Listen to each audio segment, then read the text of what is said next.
Welcome Tamil stocks friends. September 7ஆம் தேதி ஞாயிற்றுக்கிழமை சப்ஸ்கிரைபர் சண்டே. இது வந்து 2ஆம் பாகம். இதில் வந்து சப்ஸ்கிரைபர்கள் கேட்ட கேள்விகள் உங்களுக்கும் பயனுள்ளதாக இருக்கும். மிஸ்டர் தமிழரசன்கிற ஐடியிலேருந்து கேட்டிருக்கிறாரு. லேட்டஸ்ட் இண்டஸ்ட்ரீஸ் வந்து 2004ஆம் ஆண்டு நிறுவப்பட்டு 2014ஆம் ஆண்டு இணைக்கப்பட்ட ஒரு இந்திய நிறுவனம். விவசாய தொழில்துறையில் பயன்பாட்டிற்கான பரந்த அளவு ஆற்றல் திறன் உள்ள பம்புகள், சூரிய சக்தி பம்பிங், நீரில் மூழ்கக்கூடிய பம்புகள், ஆழமற்ற கிணறு மற்றும் கிடைமட்ட பம்புகள் போன்ற பல மாடல்களில் தயார் பண்ணுறாங்க. 700க்கும் மேற்பட்ட மாடல்களை உற்பத்தி பண்ணுறாங்க.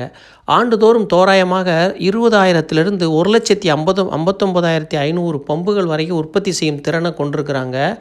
அப்போ வந்து நிதிநிலை அறிக்கை பார்க்கலாம். ஃபைனான்சியல் ஸ்டேட்மெண்ட்டு 4 வருடமாக சீரான வளர்ச்சி தான் இருக்குது. ரெவென்யூ நிகர வருமானம் வந்து 2023 1.31 கோடி, 2024 1.49 கோடி, 2025 1.81 கோடி. காலாண்டுகளுக்கு பார்த்தா 2024 டிசம்பர் குவார்ட்டரில் 0.24 கோடி, மார்ச்சில் 0.49 கோடி, ஜூன் குவார்ட்டரில் வந்து 0.66 கோடியாக இருக்குது. சீரான வளர்ச்சி தான் அடைஞ்சிருக்கு. மற்றபடி வந்து செயல்பாடுகளின் மூலம் கிடைக்கும் வருவாய் சென்ற ஆண்டு 0.56 கோடி, இந்த ஆண்டு வந்து 10 கோடி. ஸ்டாக் ஹோல்டிங் பேட்டர்ன் பார்த்தோம்னா ப்ரமோட்டர் வந்து 70% ஹோல்டிங் வச்சுருக்கிறாங்க. பொதுமக்கள் வந்து 29% வச்சுருக்கிறாங்க. எஃப்ஐஐ ஃபாரின் இன்ஸ்டிடியூஷனல் வந்து ஹோல்டிங்கே இல்லை. மியூச்சுவல் ஃபண்டும் ஹோல்டிங்கே இல்லாது ரொம்ப வீக்னஸாக இருக்குது. 0 ஹோல்டிங், அவங்கள்ட்ட ஹோல்டிங்கே இல்லை. அப்புறம் ஸ்டாக் ப்ரைஸ் பார்க்கலாம். ஹை வந்து 48, லோ வந்து 16, closing 19.84, BE ratio 42, sector BE 55, book value 3.40, 5.84 time அதிகமாக இருக்குது. டிவிடெண்ட் ஒன்றும் கொடுக்கல. கடன் வந்து அதிகமாக இருக்குது. எபிட்டா விகிதம் மற்றும் லாபம் வளர்ச்சி வாய்ப்புகளை வந்து குறைக்குது. எபிட்டா விகிதம் மற்றும் குறைந்த லாபம் இதெல்லாம் வந்து வளர்ச்சி வாய்ப்பை குறைக்குது. கடன் வந்து அதிகமாக இருக்குது. இது வந்து கம்பெனியில் அவ்வளவு ரிசல்ட் ஒன்றும் பெருசாக இல்லை. கடன் அதிகமாக இருக்குது. இதை வந்து கன்சிடர் பண்ணணும்னு சொன்னீங்கன்னா 19 ரூபாய்க்கு கன்சிடர் பண்ணலாம்.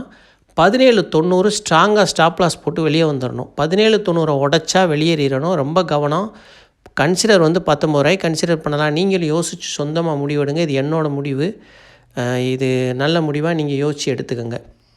தமிழரசன் ஐடியிலேருந்து மற்றொரு கேள்வி கேட்டிருக்காரு. இவர் பல முறை கேட்டுக்கிட்டே இருக்கிறாரு. செமிகண்டக்டர் பென்னி ஸ்டாக்கை சொல்லுங்கன்னு. மிஸ்டர் தமிழரசன் அவர்களே, ஒரு காலத்தில் பென்னி ஸ்டாக்காக இருந்ததெல்லாம் இப்போ வளர்ந்து டைனோசர் போல் நிற்கிது.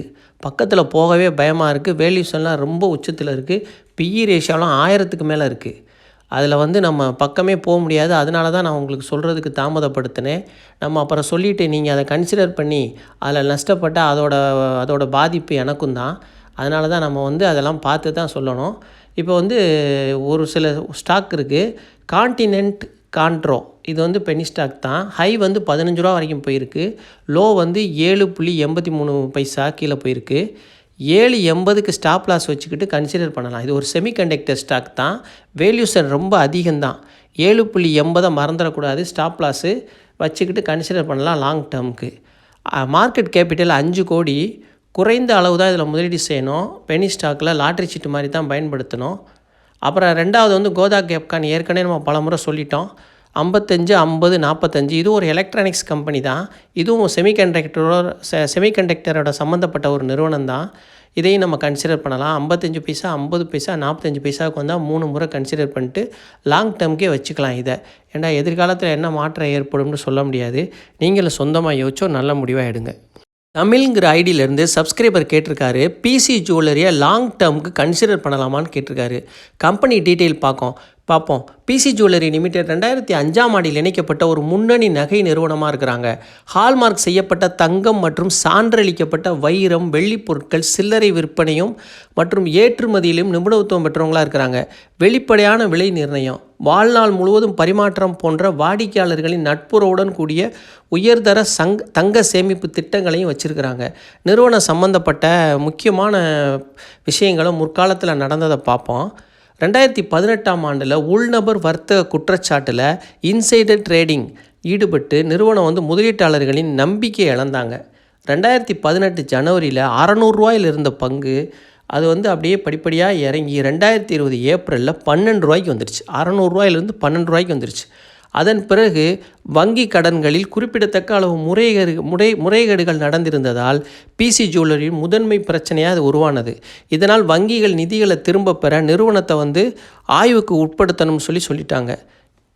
எத்தனை பேர் எவ்வளோ பெரிய நஷ்டத்தை சில்லறை முதலீட்டாளர்கள் அடைஞ்சாங்கன்னு தெரியல.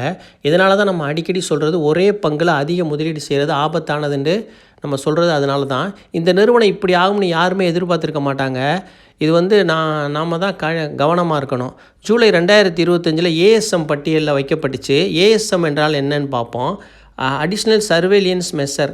அதாவது ஒரு பங்கு அதோட நகர்வு, அதோட ஏற்ற இறக்கம், அதிகமான ஒலட்டைல் இதெல்லாம் கண்காணித்து அதோட உண்மைத்தன்மை அறிகிறது அந்த ஏஎஸ்எம்மோட வேலை. செபியோட கவனிப்பில் இருக்கும். இதை கவனித்து வாடிக்கையாளர்களுக்கு எச்சரிக்கையை தெரிவிக்கிறது தான் இதோட முக்கிய நோக்கம்.